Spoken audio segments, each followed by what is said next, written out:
ஒரு முறை இந்த மாதிரி ராகி தோசை ட்ரை பண்ணி பாருங்கள். ராகி வந்து நான் 1 கப் எடுத்து நைட்டே வந்து ஊற வச்சுருக்கேன். ஊற வச்ச ராகியை அரைச்சி எடுத்துக்கலாம். அரைச்ச ராகியை வந்து நான் 2 கப் மாவு எடுத்து வச்சுருக்கேன். உப்பு எதுவுமே சேர்க்காத வீட்டில் அரைச்ச நார்மலான இட்லி தோசை மாவு தான்.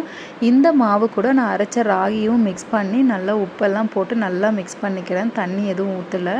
நல்லா மிக்ஸ் பண்ணதுக்கப்புறமா நம்ம ராகி அரைச்சோம் இல்லைங்களா, அதோட தண்ணியை வந்து இது கூட ஊற்றி நல்லா மிக்ஸ் பண்ணிக்கிட்டால் போதும். தண்ணி கொஞ்சம் தண்ணியாக இருக்கணும். நார்மலாக நம்ம தோசை ஊற்றுறத விட லைட்டாக ஒரு 1/4 டம்ளர் வந்து எக்ஸ்ட்ரா தண்ணி ஊற்றுற மாதிரி இருக்கும். ஊற்றி நல்லா வந்து நீங்கள் தோசை ஊற்ற வேண்டியது தான். ரொம்ப ரொம்ப சூப்பராக இருக்கும். அதே மாதிரி தான் இருக்கும். இன்னொன்று இது ஈஸியாக ஆகிடும். ட்ரை பண்ணி பாருங்கள். இந்த மாதிரி நிறைய வீடியோஸ்க்கு நம்ம சேனலை சப்ஸ்கிரைப் பண்ணி சப்போர்ட் பண்ணுங்கள். அப்படியே கூடவே பெல் ஐக்கானையும் கிளிக் பண்ணிக்கோங்க. தேங்க்யூ.